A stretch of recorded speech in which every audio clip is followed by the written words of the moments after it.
Hello and welcome to your astrological vibrations for Monday, May 24th, 2021 by Gaia Blooming. I am Mimi and our energy mantra for today is I expand by noticing, by paying attention. Whew, and we have so much to talk about. I want to go into Saturn Retrograde and I want to give a brief week ahead preview because this week I'm going to start with a brief week ahead preview. I'm going to try to keep it brief. This week, we have an eclipse. Eclipse is in the sign of Sagittarius. It is a full moon, total lunar eclipse. The Sabian symbol is roughly an owl sitting on a large branch overlooking everything, so to speak. And so this is calling for us to lean back into wisdom. At the same time,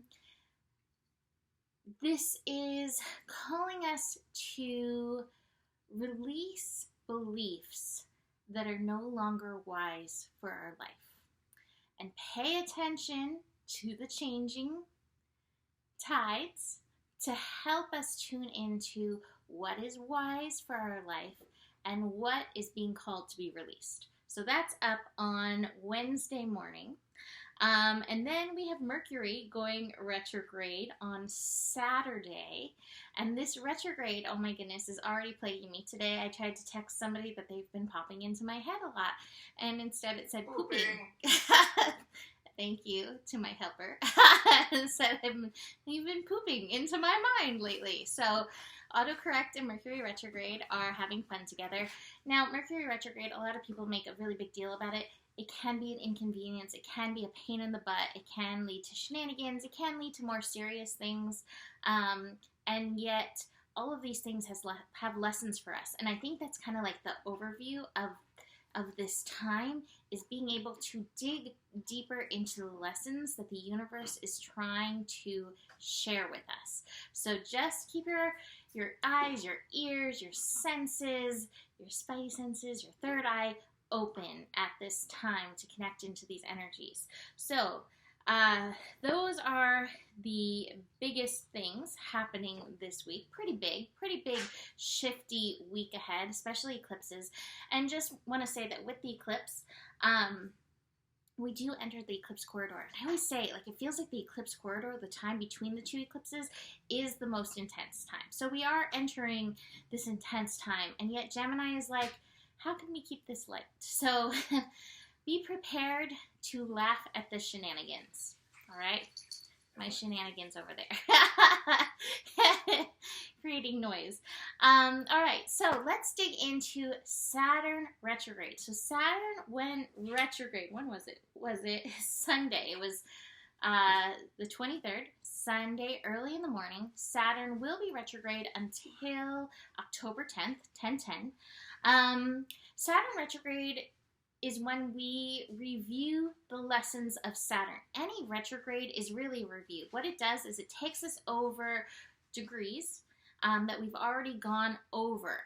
And so it's most potent for anybody who has something connected to these degrees. So Saturn, what degree did it go retrograde? It went retrograde at 13 degrees, I know that. 13 degrees Aquarius and is retrograding back to 6. So if you have any planets between there or interacting with that, you may get some lessons brought up. But for all of us, these are lessons around our purpose,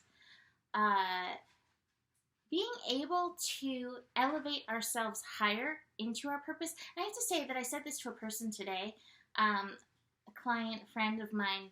I said, purpose isn't always about doing. Sometimes purpose is about being.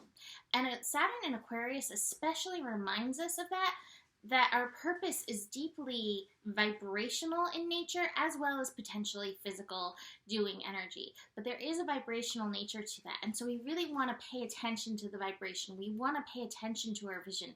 For all of us, Saturn in Aquarius is asking us to work out the kinks in our vision, in our vibration.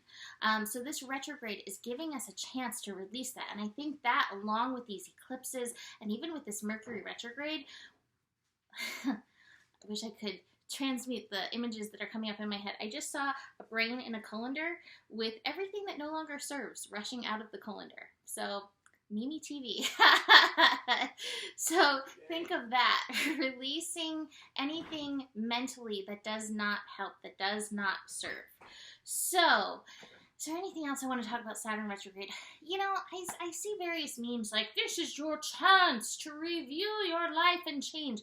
Yes, on a larger scale, you can review your life and make changes during this, but it's really not up to this. That can happen at any time, and it really is like the universe is always working with us, giving us opportunities, and also it can be chart specific, and it really is depending where it is working in your chart, what your focus is. So for all of us at large, it is vibration and vision, but there are specifics that you can dig deeper into with your specific chart. So just keep that in mind, because sometimes I think those big pronouncements can sound overwhelming, and we can kind of feel that down, like, oh, I'm not able to do it at this time. That's okay. That's okay. We get a lot of chances. It's up to you to do your best. And I think that's part of Saturn's lesson, is like, just show up and do your best. All right. So that being said, let's dig into today's, Monday's astro. So we're building to this eclipse energy. I do want to say that we finally had Jupiter finally move to 1 degree. I'm hoping that's going to release some of this exhaustion that I've been feeling. So Jupiter's moving to 1 degree, although Aquariuses and Capricorns may feel a little dip of energy as they adjust to like the Saturn retrograde process. So do keep that in mind. But for Pisces and Sagittariuses, hooray, Jupiter, 1 degree energy. That being said, we have the moon shifting into Scorpio. The moon in Scorpio is going to oppose Uranus. Whew, that could bring up some triggers. And it's going to square Saturn. In fact, this is actually creating a bit of a T-square. So a T-square is where we have some oppositions, push and pull energy, and then squaring. Now, ultimately, these fixed signs all have a similar agenda, but different ways we're moving to it. And sometimes we can feel a little push-pull in ourselves with this. Now, I would say that moon opposite Uranus, there may be some deeper triggers coming up. These may not even be of this lifetime. Scorpio moon can often tune us into survival, which can also take us into places where we didn't survive, i.e. every other lifetime, right? We don't get out of this alive. So be aware of any fears that are coming up. Fears in alignment with your purpose. Fears in alignment with you being able to tune into that higher vision. Even fears of being the light that you are. Fears of fully embodying the beautiful vibration of you. That's what I'm really feeling with this T-square. We all have them, and we're all working to release them, but this may bring it up. So just be aware of that. Now that, along with the eclipse energy incoming, that can just intensify this energy. So just be really gentle with yourself. Be present with your wounds. Don't be like, snapping a cattle prod. What's wrong with you? Get to work. No, it's not that kind of energy. Gentleness, and be willing to go deeper into these energies. That 13 degree energy is about evolution, revolution. That's where Saturn is. And so there can be some deep evolution through this, but it's going to be through your willingness. And it really feels like gently sinking in rather than trying to bully our way into this energy. You have something to say, Jojo? Gentleness is the key to hardship. Gentleness is the key to hardship? Understanding the hardship. Gentleness is the key to understanding hardship. Awesome. Thank you, Jojo. I appreciate that. All right. So that being said, let's look at the cards. Luce had something to say too. I don't know if you guys caught that. Cute squeakers. I love it. All right. We have the Creator card. And this is us sitting in our power. Moon in Scorpio can bring us into our power, but it can bring us into that victim energy. And there's I don't want to say there's enlightenment there, but there's stuff to help you enlighten yourself through that process. So don't just dismiss it. I don't want to go there.